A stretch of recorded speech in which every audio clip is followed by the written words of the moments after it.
اللهم صل على سيدنا محمد یا رب صل وسلم.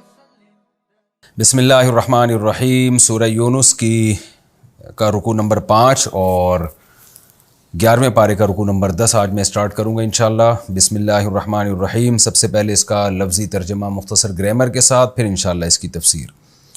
اعوذ باللہ من الشیطان الرجیم. بسم اللہ الرحمن الرحیم. وَإِن كَذَّبُوكَ، اور اگر کذبو، کذب یکذب تکذیباً، سبح یسبح کی طرح تکذیب کرنا، جھٹلانا، اور اگر یہ آپ کو جھٹلائیں، فقل، تو اے نبی آپ کہہ دیجئے، لی عملی، میرے لیے میرا عمل، وَلَكُمْ عَمَلُكُمْ، اور تمہارے لیے تمہارا عمل، انتم بریئون، تم بری ہو، دستبردار ہو، مما اعمل، مما اصل میں تھا من ما، اس چیز سے دستبردار ہو، اعملو جو عمل میں کر رہا ہوں، وَأَنَا بَرِيءٌ، اور میں بھی بری اس ذمہ ہوں، مما تعملون، ان اعمال سے جو تم کر رہے ہو.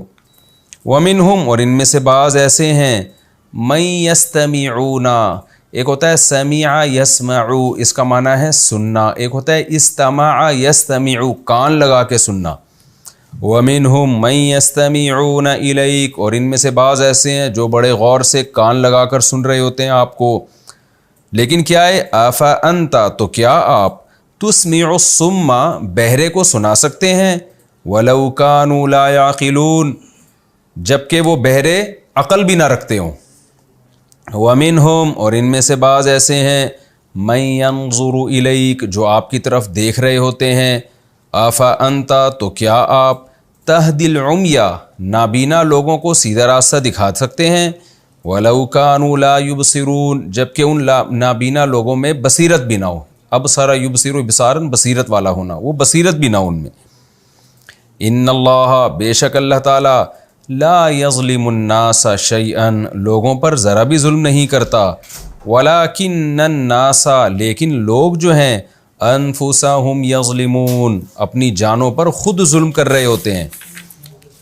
ویوم یحشرہم، اور جس دن اللہ ان سب کو جمع کرے گا، کأن لم یلبثوا، گویا کہ یہ لوگ ٹھہرے ہی نہیں تھے، لبث یلبث لبثاً ٹھہرنا، لم یلبثوا ٹھہرے ہی نہیں، کأن کا معنی گویا کہ یہ لوگ ٹھہرے ہی نہیں تھے یعنی دنیا میں، الا ساعۃ من النہار، مگر ایک گھڑی دن میں سے، یعنی جس دن اللہ ان کو جمع کرے گا قیامت کے دن، تو حالت ایسی ہوگی گویا یہ لوگ دنیا میں دن کے تھوڑے سے حصے میں ٹھہرے تھے. یہ اتنا چھوٹا ان کو لگے گا، دنیا کا ٹائم جو پوری زندگی ہے وہ بہت چھوٹی لگے گی. یتعارفون بینہم، اور پہچان رہے ہوں گے آپس میں ایک دوسرے کو، بینہم آپس میں، تعارف یعنی سب کو ایک دوسرے کا تعارف ہوگا، جانتے ہوں گے، یعنی جو دنیا میں ایک دوسرے کو جانتے ہوں گے تو آخرت میں بھی. قد خسر الذین، تحقیق خسارے والے ہو گئے، الذین، وہ لوگ، کذبوا بلقاء اللہ، جنہوں نے اللہ کی ملاقات کو جھٹلایا تھا، وما کانوا مہتدین، اور وہ ہوئے ہی نہیں ہدایت یافتہ. مہتدی کا معنی ہدایت یافتہ ہونا، سیدھے راستے پہ وہ چلے ہی نہیں. وَإِمَّا، اور اگر، اما اصل میں تھا ان کا معنی اگر، ما زائد ہے اس میں تو ملا کے اما بنا دیا. وَإِمَّا، اور اگر، نُورِيَنَّكَ، ارا یری اراءتن، اصل میں تھا ارآیا یرئیو ارآین، اکرم یکرمو کی طرح پڑھا جاتا ہے ارا یری، اس کا معنی دکھانا، کئی بار یہ لفظ ڈیفائن کر چکا ہوں میں. وَإِمَّا، اور اگر، نُورِيَنَّكَ، نون تاکید کے لیے آخر میں لگا دیا، اگر ہم آپ کو دکھا دیں، بعض الذی نعیدہم، اس چیز کا کچھ حصہ، اس چیز کا بعض دکھا دیں، نعیدہم، جس کا ہم ان سے وعدہ کر رہے ہیں. وعدہ یوعدو کو پڑھا جاتا ہے وعدہ یعیدو، تو نوعدو تھا اصل میں، ہم وعدہ کر رہے ہیں، نعیدو پڑھا جاتا ہے. اگر ہم ان کو اس میں سے کچھ بعض حصہ دکھا دیں جس کا ہم ان سے وعدہ کر رہے ہیں، وہ وعدہ کیا کر رہے ہیں، عذاب کا. اگر ہم چاہیں تو ان کو جو عذاب کا ہم وعدہ کر رہے ہیں اس میں سے کچھ حصہ دنیا میں ہی دکھا دیں، او نتوفینک، یا ہم آپ کو وفات دے دیں. نتوفا اصل میں توفا یا توفا، اس کو بھی میں کئی بار بتا چکا ہوں نا، اس کے میں ڈیفائن کر چکا ہوں اس لفظ کو کیا مطلب ہوتا ہے. یہاں وفات مراد ہے، موت مراد ہے. او نتوفا، ینکا نون تاکید کے لیے، اصل میں تھا نتوفیو، او نتوفینکا یا ہم آپ کو وفات دے دیں، فإلینا مرجعہم تو ان سب نے لوٹنا ہماری ہی طرف ہے، ثم اللہ پھر اللہ تعالیٰ شہید گواہ ہوگا علی ما یفعلون ان تمام اعمال پر جو یہ لوگ کر رہے ہیں، یعنی پھر اللہ تعالیٰ گواہ ہے ان تمام اعمال پر جو یہ لوگ کر رہے ہیں۔ تفسیر میں ڈیٹیل آئے گی انشاءاللہ اس کی۔ وَلِكُلِّ أُمَّةٍ اور ہر امت کے لیے رسول ایک رسول ہوتا ہے، فَإِذَا جَاءَ رَسُولُهُمْ پس جب وہ رسول آ جائے، قُضِيَ بَيْنَهُمْ تو اس امت کے درمیان فیصلہ کر دیا جاتا ہے بالقسط انصاف کے ساتھ، وَهُمْ لَا يُظْلَمُونَ اور ان پر ظلم نہیں کیا جاتا، وَيَقُولُونَ اور یہ لوگ کہتے ہیں مَتَى هَذَا الْوَعْدُ کب ہوگا یہ وعدہ، یعنی جو عذاب کا وعدہ ہے یہ کب ہوگا، ان کنتم صادقین اے مسلمانوں اگر تم سچے ہو تو بتاؤ یہ کب آئے گا عذاب۔ قل اے نبی آپ ان سے کہہ دیجئے لا املک لنفسی ضرا ولا نفعا کہ میں اپنی جان کے لیے نہ کسی نفع کا مالک، ضرر کا مالک ہوں اور نہ کسی نفع کا، یعنی نہ کسی نقصان کا مالک ہوں نہ کسی فائدے کا، الا ما شاء اللہ ہاں جو اللہ چاہے۔ کچھ اللہ نے ہر ایک کو اختیارات دیے ہوئے ہیں، وہ اسباب کے تحت ہیں، وہ جس قدر اللہ نے اختیارات دیے ہوئے ہیں وہ اتنے اختیارات کا میں مالک ہوں، اسباب کے درجے میں جو اختیارات ہوتے ہیں۔ لِكُلِّ أُمَّةٍ ہر امت کے لیے اجل ایک وقت متعین ہے، یعنی اس کے ختم ہونے کا، اس کے موت کا یا اس کے عذاب کا ایک وقت متعین ہے۔ اذا جاء اجلهم جب ان کا وہ وقت آ جاتا ہے، فلا يستأخرون تو وہ تاخیر نہیں کر سکتے، استأخر یستأخر استخرج یستخرج کی طرح اس کا معنی تاخیر کرنا، فلا يستأخرون ساعة تو وہ ایک گھڑی بھی تاخیر نہیں کریں گے، ولا يستقدمون استقدام قدوم سے یعنی قدیم سے کہ پہلے ہونا کسی چیز کا، ولا يستقدمون اور نہ وہ اس سے پہلے ہو سکتے ہیں، یعنی جب ان کا وقت مقرر آ جائے گا تو ایک منٹ بھی نہ وہ لوگ اس عذاب سے پیچھے جائیں گے نہ آگے جائیں گے۔ پیچھے جانے کا مطلب کیا ہے؟ یہ بھی نہیں ہو سکتا کہ عذاب بعد میں آئے اور وہ پہلے ہی مر جائیں، یعنی ٹائم سے پہلے ہی ان کی موت واقع ہو جائے، یہ بھی نہیں ہوگا، اور یہ بھی نہیں ہو سکتا کہ ٹائم آ جائے مگر وہ ڈیلے ہو جائیں، کچھ بھی نہیں ہو سکتا۔ اس کو عام سادہ ترجمہ اس کے کیا جاتا ہے کہ جب ان کا وقت متعین آ جائے گا تو ایک منٹ بھی آگے پیچھے نہیں ہو سکتے وہ۔ قل ارأیتم اے نبی آپ ان سے کہہ دیجئے قل ارأیتم تم بتاؤ تو صحیح، میں نے عرض کیا نا ارأیتم کا لفظی ترجمہ تو ہے آ کا معنی کیا، رأیتم کا معنی تم نے دیکھا، ضربتم کی طرح، لیکن اس کا یہ پورا جملہ مل کے یہ جو معنی دیتا ہے نا یہ مفہوم بنتا ہے کہ تم بتاؤ تو صحیح، کیا تم نے دیکھا، یعنی تم یہ بات جانتے ہو تو ذرا اس کے بارے میں بتاؤ تو صحیح۔ تو یہ بعض الفاظ ایسے ہوتے ہیں نا کہ الگ الگ لیں گے تو الگ الگ معنی بنتا ہے، لیکن جب ملائیں گے تو پھر ایک الگ معنی بن جاتا ہے، یہ ہر زبان میں ایسا ہوتا ہے۔ قل ارأیتم اے نبی ان سے کہہ دیجئے ذرا بتاؤ تو صحیح، ان اتاکم عذابہ اگر آ جائے تمہارے پاس اس اللہ کا عذاب، بیاتن رات کے وقت میں، بات یبیتو بیتوتتن ضرب یضربو کی طرح رات گزارنا، بیت کمرے کو کہتے ہیں کیونکہ عام طور پر کمروں میں ہی رات گزاری جاتی ہے، تو بیاتن کا معنی رات کے وقت اس کا عذاب تم پر آ جائے، او نہارن یا دن میں آ جائے، ماذا کون سی چیز ہے، یستعجل منہ کہ اس چیز کی جلدی کر رہے ہیں المجرمون مجرم لوگ، یعنی اگر دن میں یا رات میں عذاب آ جائے تو بتاؤ تم کس چیز کی جلدی کر رہے ہو، یعنی یہ لوگ عذاب کی جلدی کر رہے تھے نا کہ کب آئے گا کب آئے گا، تو اس لیے بتایا جا رہا ہے، یعنی ترجمے کے لیے یہ اتنی تفسیر ضروری ہے سمجھانا۔ وہ بار بار کہہ رہے تھے نا کہ کب عذاب آئے گا، تو اللہ کہتے ہیں اگر بتاؤ دن یا رات میں عذاب آ جائے تو پھر تم خود سوچو تم کس چیز کی جلدی کر رہے تھے، یہ جو عذاب آیا اس کی جلدی کر رہے تھے کیا تم؟ ثم کیا پھر اس وقت، اذا ما وقع جب واقع ہوگا، آمنتم بھی اس وقت تم اس عذاب پر ایمان لے کر آؤ گے، آل آنا اب لائے ہو، آل آنا کا مطلب کیا اب، جیسے فرعون جب غرق ہوا نا تو قرآن نے کیا کہا، آل آنا کیا اب تو ایمان لے کر آ رہا ہے، فرعون نے غرق ہوتے ہوئے کہا تھا نا میں ایمان لایا، تو آل آنا کا مطلب کیا ہوتا ہے، کیا اب، آل اصل میں تھا ال آنا، الآن کا معنی ہوتا ہے ابھی، اور اس سے پہلے آ لگ جائے تو آ کا معنی ہوتا ہے کیا. تو اصل میں لفظ یہ تھا الانا، لیکن دو حمزہ اکٹھی ہو گئی نا تو دوسری کو الف سے بدل دیتے ہیں، تو الانا کو پڑھا جاتا ہے آل آنا، کیا اب. یہ ترجمہ ہوگا آل آنا، کیا ابھی مان لا رہے ہو.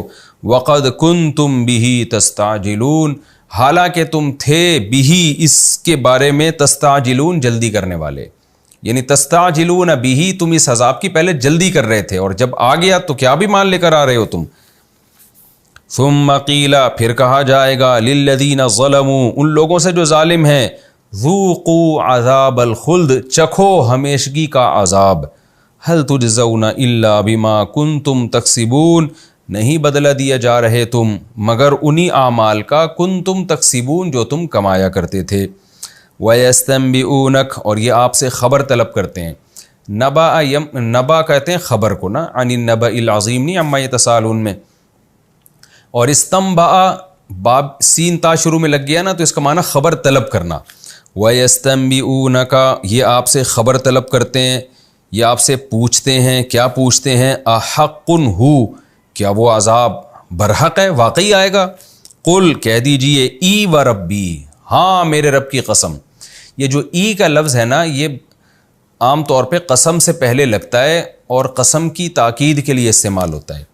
آپ نے سعودی عرب جن لوگوں کا جانا ہوا ہوگا ان لوگوں نے سنا ہوگا کہ عرب لوگ اکثر ایک لفظ استعمال کرتے ہیں آئیوا. آئیوا یہ اصل میں کیا تھا؟ ای واللہ. جب ان سے کوئی بات پوچھی جائے نا تو وہ جواب میں کہتے تھے ای واللہ. جیسے یہ ہے ای و ربی، ای کا معنی ہاں ہاں، واللہ اللہ کی قسم. تو ای و ربی، ہاں ہاں، و ربی میرے رب کی قسم. واو قسم کے معنی میں آتا ہے نا جیسے واللہ. تو وہ عربی میں ای واللہ آہستہ آہستہ جو ہے نا چینج ہوتے ہوتے ای واللہ ای ایوا بن گیا. وہ شارٹ کر دیا انہوں نے ایوا. اب آپ سعودی عرب جائیں تو عرب کہہ رہے ہوتے ایوا، ان سے کوئی بات پوچھو کیا ایسا ہے، وہ کہیں گے ایوا. تو یہ اصل میں لفظ تھا ای واللہ، جو جدید عربی میں نا اس کو کانٹ چھانٹ کے انہوں نے شارٹ بنا دیا. ایسے بہت سارے الفاظ عربوں نے بہت ہی گھما گھما کے گول کر دیے ہیں. وہ لکھتے ہوئے پھر صحیح لکھتے ہیں، وہ لوگ لکھیں گے تو ای واللہ ہی لکھیں گے. تو قل ای و ربی، کہہ دیجیے ہاں ہاں میرے رب کی قسم، انہ لحق، بے شک یہ سچ ہے، یہ حق ہے، یعنی عذاب کا وقوع برحق ہے. وما انتم بمعجزین، اور تم نہیں ہوگے اس کو ہرانے والے، یعنی اللہ کو تم ہرا نہیں سکتے ہو، یہ عذاب آ کے رہے گا. یہ ہمارا رکوع کا لفظی ترجمہ مختصر گرامر کے ساتھ. آسان رکوع ہے، میں نے بتایا یہ مکی صورت ہے، اس میں زیادہ تر آخرت کی باتیں، جنت جہنم، اس میں زیادہ ڈیٹیل نہیں ہوتی، بس موٹیویشن ہوتی ہے، آخرت کا خوف دل میں ڈالا جاتا ہے، آخرت کے دلائل دیے جاتے ہیں. تو قرآن کہہ رہا ہے وَإِن كَذَّبُوكَ، اس سے پہلے رکوع میں قرآن نے دلائل دیے تھے کہ یہ اللہ کا کلام ہے. اگر تم یہ کہتے ہو کہ یہ نبی نے گھڑ لیا ہے تو تم بھی گھڑ لو، ساری دنیا کے انسانوں کو جمع کرو اور اس جیسی ایک صورت بنا کے لے آؤ. تو یہ کیسے پاسبل ہے کہ ایک شخص جو امی ہے، لکھنا پڑھنا نہیں جانتے، وہ ایسا کلام کر رہے ہیں کہ تمہارے سارے شاعر اس سے عاجز آ جائیں؟ یہ کیسے ممکن ہے؟ اور اسی پہ قرآن نے کہا تھا وَمَا كَانَ هَذَا الْقُرْآنُ أَن يُفْتَرَى مِن دُونِ اللَّهِ، یہ قرآن گھڑا جا ہی نہیں سکتا ہے، یہ تو تصدیق کر رہا ہے تورات اور انجیل کی. اس کے مضامین وہی ہیں جو تورات اور انجیل کے ہیں، یہ ایک ہی ذات سے نکلا ہوا کلام ہے. تو اس طرح پھر توحید کے دلائل دیے تھے پچھلے رکوع میں. ان دلائل کی اتمام حجت کے طور پہ اللہ تعالیٰ کہتے ہیں کہ ان سب باتوں کو سننے کے بعد بھی وَإِن كَذَّبُوكَ، اے نبی اگر یہ پھر بھی آپ کو جھٹلائیں تو آپ ان سے بحث ختم کر دیں. یہ ظاہر ہے مخصوص قسم کے مشرکین سے خطاب کا کہا جا رہا ہے، کیونکہ نبی نے پھر ان سے بحث ختم کر کے دوسروں سے شروع کر دی، ان کو سمجھانا شروع کر دیا. یعنی بتایا جا رہا ہے کہ ان پہ اپنا ٹائم ویسٹ نہ کریں، بلکہ آپ ان کو کیا کہیں وَإِن كَذَّبُوكَ، یہ سب کچھ سننے کے بعد بھی اگر یہ آپ کا انکار کریں فَقُلْ، تو آپ کیا کہہ دیں لی عملی، میرے لیے میرا عمل، وَلَكُمْ عَمَلُكُمْ، تمہارے لیے تمہارا عمل ہے. کیا مطلب؟ مجھے میرے عمل کے ساتھ چھوڑ دو، مجھے اپنی تبلیغ کرنے دو، تم اگر ایمان نہیں لاتے تو نہ لے کر آؤ، میں زبردستی نہیں کر رہا، لیکن مجھے زبردستی فورس نہ کرو کہ میں تبلیغ نہ کروں. میرے ایک کانسیپٹ ہے، میرا ایک نظریہ ہے، میری ایک رائے ہے اور میرا ایک عقیدہ ہے، تو میں اس کا پابند ہوں، میں تمہارے عقیدے کا پابند نہیں ہوں. تم اگر بت پرستی کر رہے ہو تو کرتے رہو. انتم بریئون مما اعمل، جیسے میں جو عمل کر رہا ہوں تم اس سے بری ہو, تم سے نہیں سوال ہوگا اس کے بارے میں کہ محمد صلی اللہ علیہ وسلم وہ بتوں کو کیوں نہیں پوچھتے تھے, محمد صلی اللہ علیہ وسلم توحید کا پرچار کیوں کرتے تھے, تو تم اس سے بری ہو, اس کی ذمہ داری تم پر نہیں ہے.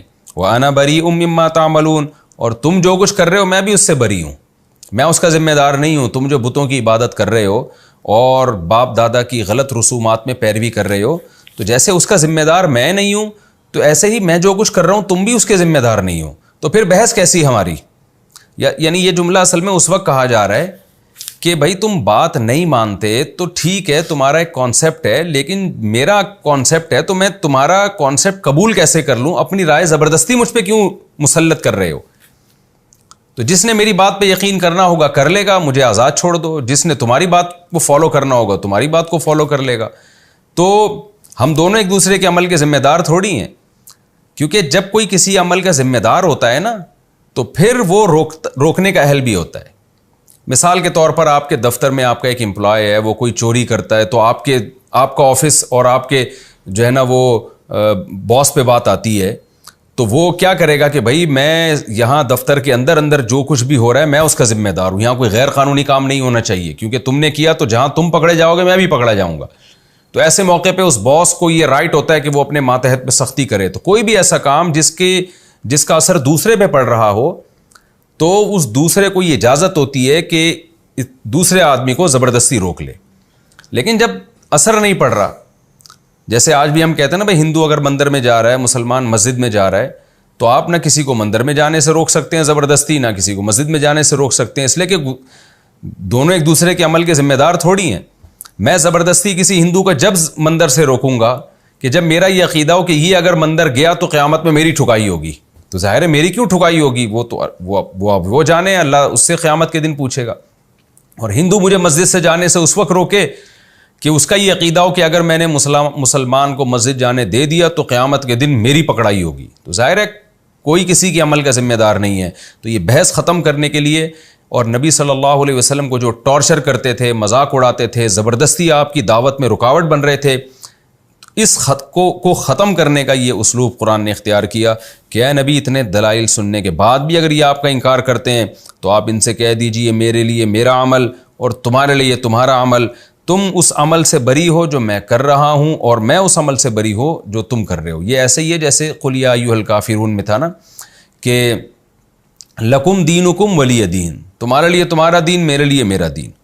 ومنہم من یستمعون الیک, یہ تو وہ لوگ تھے جو بات سننا ہی پسند نہیں کر رہے تھے. قرآن نے کہا کچھ ان میں سے ایسے بھی ہیں من یستمعون الیک, جو صرف سنتے نہیں ہیں بلکہ کان لگا کے سن رہے ہوتے ہیں, یعنی دیکھنے کی حد تک. اگلی آیت سے پتہ چلتا ہے کہ اس سے وہ لوگ مراد ہیں جو دیکھنے میں ایسا لگتا ہے کہ بڑے غور سے سن رہے ہیں, لیکن ان پر ذرہ برابر اثر نہیں ہوتا, کیونکہ ان کی مثال بہروں کی ہے, وہ دل کی آنکھیں کھول کے سنتے ہی نہیں ہیں, اوپر سے سن رہے ہوتے ہیں بس.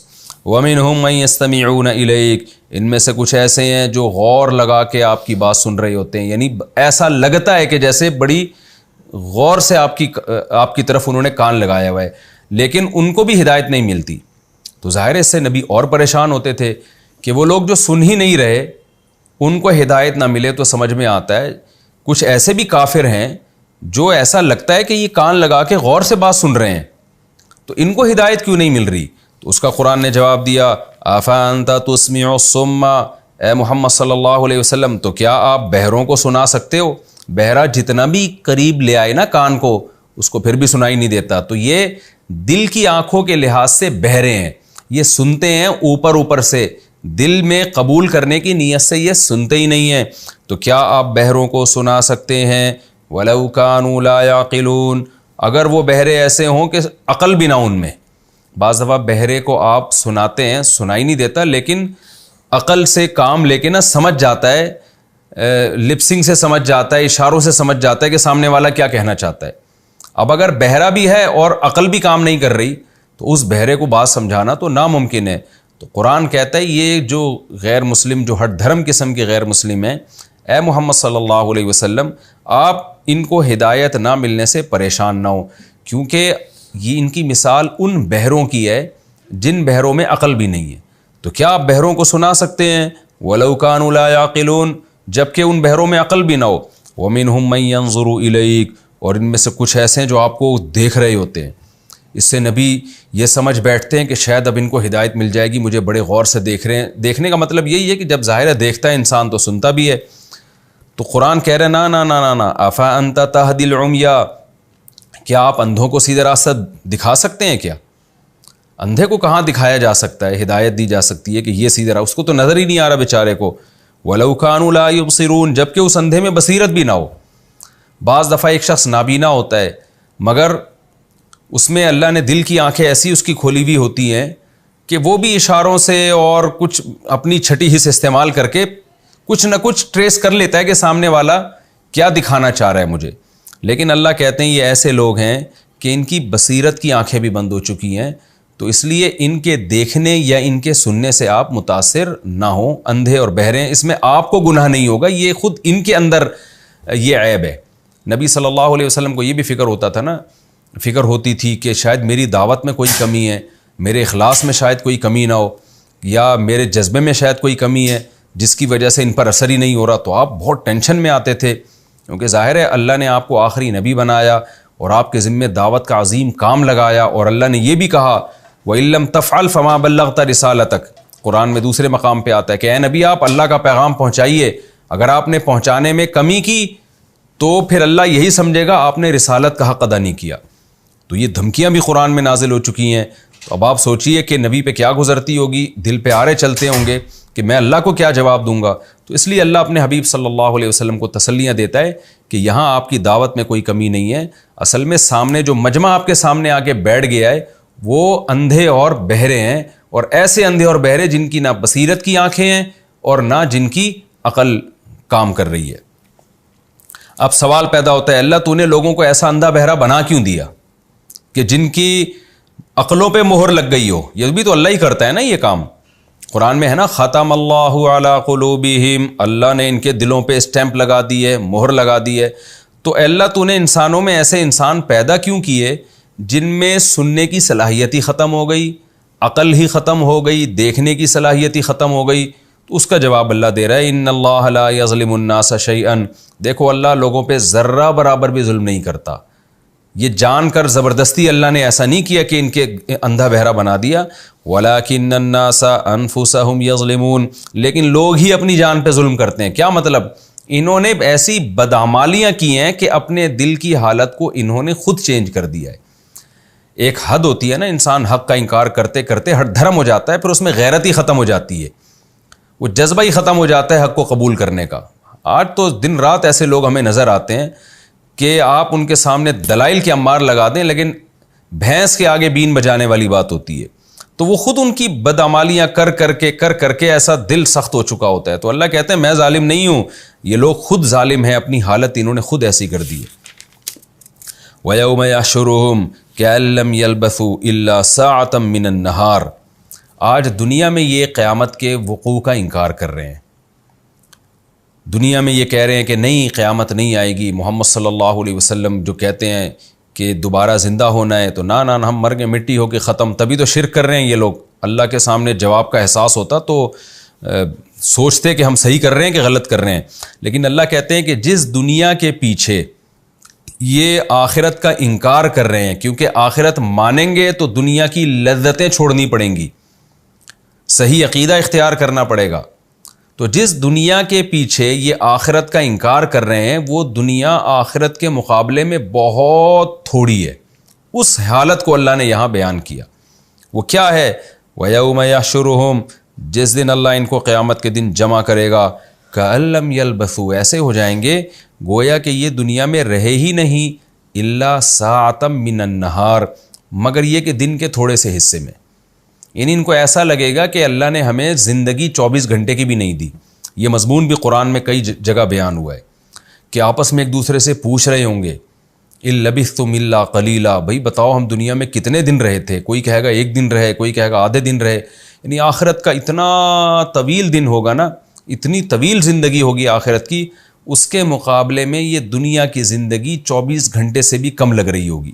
تو اس پہ ان کو حسرت ہوگی کہ اتنی چھوٹی سی حیات کے لیے، اتنی چھوٹی سی حیات اور زندگی کو بنانے کے لیے ہم نے اتنی بڑی آخرت کا کیسے سودا کر لیا۔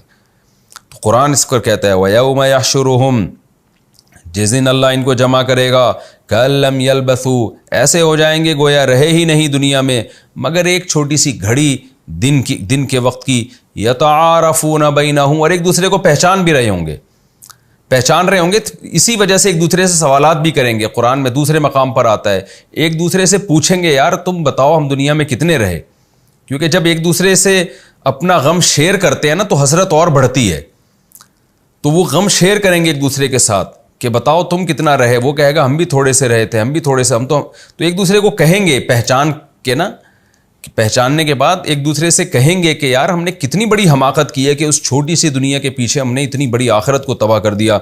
آگے قرآن کہہ رہا ہے قد خسر الذین کذبوا بلقاء اللہ، واقعی خسارے میں چلے گئے وہ لوگ جنہوں نے اللہ کی ملاقات کا انکار کیا۔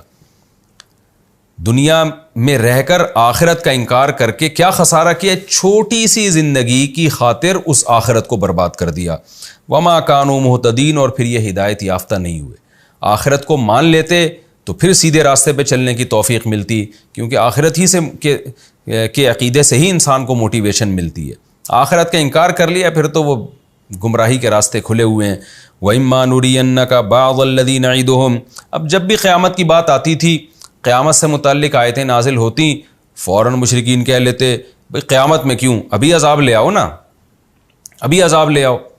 پھر نبی صلی اللہ علیہ وسلم غمزدہ ہوتے تو اللہ نے اس کا جواب نازل کیا کہ اللہ چاہے تو جو آخرت میں عذاب آنا ہے اس کا کچھ حصہ دنیا میں بھی لا سکتا ہے، اور چاہے تو نہیں بھی لا سکتا۔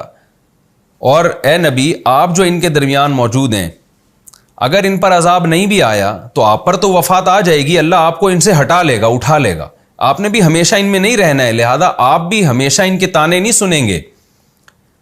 تو اس لیے یا تو اللہ تسلی آپ کو اس طرح سے دے رہا ہے کہ یہ مرے نہ مریں، آپ پر تو موت واقع ہو جائے گی نا، آپ کو اللہ ان سے جدا کر دے گا، اور یہ بھی ممکن ہے کہ اللہ آپ کی زندگی میں ان کو عذاب دے دے، تو دونوں کام آپ کی تسلی کے لیے۔ اگر ان پر عذاب آ گیا تو بھی آپ کو تسلی، کیونکہ نبی صلی اللہ علیہ وسلم جب کہتے تھے عذاب آئے گا وہ کہتے تھے کہاں ہے عذاب، لاؤ نا، تو ظاہر ہے پھر نبی صلی اللہ علیہ وسلم کو وہ جھٹلاتے تھے، اس سے آپ کو غم ہوتا تھا کہ اگر نہیں آتا عذاب تو یہ مجھے جھٹلا رہے ہیں، عذاب یعنی اور مذاق کر رہے ہیں یہ لوگ۔ تو اللہ نے کہا کہ آپ ہمیشہ ان میں نہیں رہیں گے، آپ کو بھی اللہ اٹھا لے گا، اور یعنی اللہ چاہتا تو ان کو عذاب لائے گا، اس سے بھی آپ کا سچا ہونا ثابت ہو جائے گا، اور اللہ یہ بھی کر سکتا ہے کہ عذاب نہ لے کر آئے لیکن آپ کو اٹھا لے، جب آپ کو اٹھا لے گا تو پھر آپ کو یہ طعنے سننے کو نہیں ملیں گے۔ تو دونوں کام آپ کے لیے بہتر ہیں، تو ان دونوں میں زیادہ غور کرنے کی ضرورت نہیں ہے، اصل یہ ہے کہ لوٹ کر تو انہوں نے ہمارے پاس ہی آنا ہے۔ تو اے نبی صلی اللہ علیہ وسلم آپ کی موت واقع ہو یا نہ ہو، ان پر عذاب آئے نہ آئے، انجام یہ خود اپنی آنکھوں سے قیامت کے دن دیکھ لیں گے، اس دن فتح آپ ہی کی ہوگی، اس دن آپ ان سے کہیں گے دیکھو جس عذاب کا میں وعدہ کرتا تھا پورا ہوا کہ نہیں ہوا، تو رزلٹ آپ ہی کے حق میں ہے، لہذا آپ کو غمزدہ ہونے کی کیا ضرورت ہے۔ وَإِمَّا نُرِيَنَّكَ بَعْضَ الَّذِي نَعِدُهُمْ، اگر ہم چاہیں تو اے نبی ہم دکھا دیں آپ کو وہ بعض عذاب جس کا ہم ان سے وعدہ کر رہے ہیں، ہم آپ کو زندگی میں دکھا سکتے ہیں، أَوْ نَتَوَفَّيَنَّكَ، یا ہم چاہیں تو آپ کو وفات دے کے اپنے پاس بلا سکتے ہیں، لیکن فَإِلَيْنَا مَرْجِعُهُمْ، لوٹنا ان سب نے ہماری ہی طرف ہے، ثُمَّ اللَّهُ شَهِيدٌ عَلَى مَا يَفْعَلُونَ، پھر اللہ گواہ ہے ان تمام اعمال پر جو یہ کر رہے ہیں، تو اس کے حساب سے اللہ سزا دے دے گا، تو قیامت کے دن بالآخر فتح آپ ہی کی ہوگی، آپ کے سارے دعوے سچے ثابت ہو جائیں گے، تو آپ غم نہ کریں۔ اور اگلی آیت میں کیا کہا کہ رہا یہ مسئلہ کہ یعنی یہ جو مان رہے ہیں نا کہ عذاب نہیں آئے گا، تو اس کا قرآن نے اگلی آیت میں اور واضح انداز میں جواب دیا، وَلِكُلِّ أُمَّةٍ الرَّسُولُ، ہر امت کے لیے ایک رسول ہوا کرتا ہے، فَإِذَا جَاءَ رَسُولُهُمْ، جب وہ رسول آ جاتا ہے، قُضِيَ بَيْنَهُمْ بِالْقِسْطِ، تو اس امت کے درمیان انصاف کے ساتھ فیصلہ کر دیا جاتا ہے، وَهُمْ لَا يُظْلَمُونَ، اور ان لوگوں پر ظلم نہیں ہوتا، جتنا گناہ ہوتا ہے ویسی ہی سزا ان کو دے دی جاتی ہے۔ تو یہ فیصلہ ان کے درمیان جو کر دیا جاتا ہے یہ کبھی رسول کی زندگی میں ہوتا ہے، کبھی رسول کی دنیا سے جانے کے بعد ہوتا ہے۔ تو اے نبی آپ بھی تسلی رکھیے، آپ کو اللہ نے ایک امت کی طرف رسول بنا کے بھیج دیا، تو اب ان کا فیصلہ بھی اللہ کر دے گا۔ تو یہ جو کہہ رہے ہیں نا کہ فیصلہ نہیں ہوگا، ایسا نہیں ہے، اور اللہ نے کر دیا۔ یہاں ایک اشکال ہوتا ہے کہ یہ جو قرآن میں آتا ہے وَلِكُلِّ أُمَّةٍ رسول، ہر امت کے لیے ایک رسول ہے، لیکن قرآن کی اور دیگر آیتوں سے پتہ چلتا ہے کہ ہر قوم میں رسول نہیں آیا۔ قَدْ جَاءَكُمْ عَلَىٰ فَتْرَةٍ مِّنَ الرُّسُلِ، قرآن میں ہے نا کہ محمد صلی اللہ علیہ وسلم جو آئے ہیں عیسیٰ علیہ السلام کے بعد بہت وقفے کے بعد آئے ہیں، تو بیچ میں کتنی قومیں ایسے گزری ہیں جن میں رسول نہیں آیا۔ تو اس لیے علماء نے اس کے دو مفہوم بیان کیے ہیں اس آیت کے۔ ایک مفہوم تو یہ ہے کہ یہاں امت سے مراد ہے کوئی مخصوص قوم مراد نہیں ہے، بلکہ بعض امتیں تو ایسی ہیں جن میں براہ راست رسول آئے، اور بعض ایسی ہیں کہ وہ رسول کے دنیا سے جانے کے بعد جو ان کی اولادیں پیدا ہوتی رہیں تو وہ بعد والے بھی اسی رسول کے پابند تھے۔ مثال کے طور پر آج کتنی ساری قومیں ہیں، امریکن بھی ایک قوم ہے، پاکستانی بھی ہیں، اور انڈین بھی ہیں، افغانی بھی ہیں، کتنی قومیں ہیں، لیکن ہم سب کے لیے محمد صلی اللہ علیہ وسلم ہے۔ حالانکہ وہ تو ہم میں نہیں آئے، لیکن کیا مطلب آنے کا کہ رسول جب 1400 سال پہلے آئے تو ان کی شریعت قیامت تک آنے والے انسانوں کے لیے، تو یہ تمام کے تمام انسان یہ ایک ہی امت ہیں، یعنی کیونکہ نبی صلی اللہ علیہ وسلم ہی کی امتی کہلائیں گے یہ سارے کے سارے۔ تو اس معنی میں اللہ نے ہر قوم میں رسول بھیجا۔ اس سے پتہ چلا کہ حضرت عیسیٰ علیہ السلام بنی اسرائیل میں آئے تو بنی اسرائیل کے جو ہمارے نبی تک جتنے پیغمبر تھے، جتنے بنی اسرائیل کے لوگ تھے، وہ سارے عیسیٰ علیہ السلام کے پابند تھے، ان کی شریعت کے۔ تو ایک مفہوم تو یہ بیان کیا گیا ہے۔ دوسرا مفہوم یہ بیان کیا گیا، اس سے لِكُلِّ أُمَّةٍ سے مراد مخصوص قسم کی امتیں، وہ امت جس کو اللہ نے شریعت کے تفصیلی احکام کا مکلف بنانا چاہا۔ ایسی امتوں میں سے ہر امت میں رسول آیا۔ کچھ امتیں ایسی ہیں جن کو اللہ نے تفصیلی احکام کا مکلف بنانا ہی نہیں چاہا، جیسے کہ یہ مسئلہ عقیدے کی کتابوں میں لکھا ہوتا ہے نا کہ بہت سے لوگ ایسے ہیں جن میں کو نہ پیغمبر خود آئے نہ پیغمبر کی تعلیمات وہاں پہنچیں۔ آج بھی دنیا میں ہو سکتا ہے بہت سارے علاقوں میں ایسے لوگ ہوں کہ جن کو نبی صلی اللہ علیہ وسلم کے بارے میں علم ہی نہ ہو۔ تو ایسے لوگوں کے بارے میں جو راجح قول ہے وہ یہ ہے کہ ان سے شریعت کے بارے میں سوال نہیں ہوگا، ان سے صرف عقیدہ توحید کے بارے میں سوال ہوگا، کیونکہ توحید کا عقیدہ یہ عقل سے ثابت ہے، باقی کسی چیز کا ان سے سوال نہیں ہوگا۔ تو پھر اس آیت پر اشکال ہوگا کہ اللہ تو کہتے ہیں میں نے ہر امت میں رسول بھیجا ہے۔ جب ہر امت میں رسول ہے تو پھر ایسی قومیں بھی تو دنیا میں ہیں جن سے یعنی شریعت کے بارے میں سوال ہی نہیں ہوگا، کیونکہ ان تک رسول کی تعلیمات ہی نہیں پہنچی۔ تو پھر اس آیت کا مطلب کیا ہوگا کہ اس یہاں امت سے وہ امت مراد ہے جن کو اللہ شرعی احکام کا مکلف بنانا چاہتا ہے، تو ان سے پھر پوری شریعت کی بھی یعنی ان سے سوال ہوگا، شریعت کے دیگر احکام کا، نماز کا، روزے کا، حج کا، زکوٰۃ کا، یہ سب چیزوں کا ان سے سوال ہوگا۔ تو پھر اس سے تمام امتیں مراد نہیں ہیں، مخصوص قسم کی امتیں جن میں رسول کی تعلیمات پہنچیں۔ تو یہ دو تفسیریں اس کی گئی ہیں۔ خیر خلاصہ اس آیت کا یہ ہے کہ جب بھی رسول آتے ہیں یا ان کی تعلیمات پہنچتی ہیں تو پھر اللہ تعالیٰ حق کے ساتھ فیصلہ کر دیتے ہیں، یعنی یہ فیصلہ دنیا میں دلائل کی دنیا میں کرتے ہیں اور آخرت میں پریکٹیکلی کر دیں گے۔ دنیا میں دلائل کی دنیا میں کیسے، یعنی دلائل سے، حجت سے اللہ تعالیٰ باطل کا باطل ہونا ثابت کر دیتے ہیں، اس طرح سے فیصلہ ہوتا ہے۔ اور عملی فیصلہ وہ بہرحال قیامت کے دن ہوگا، جس میں نافرمانوں کو سزا اور فرمانبرداروں کو جزا دی جائے گی۔ قل ارأیتم ان اتاکم وَيَقُولُونَ مَتَىٰ هَٰذَا الْوَعْدُ إِن كُنتُمْ صَادِقِينَ، اور یہ کہتے ہیں یہ وعدہ کب پورا ہوگا اگر تم سچے ہو۔ قُل لَّا أَمْلِكُ لِنَفْسِي ضَرًّا وَلَا نَفْعًا، اے نبی آپ ان سے کہہ دیجئے میں اپنے نفع اور نقصان کا مالک نہیں ہوں۔ کیا مطلب؟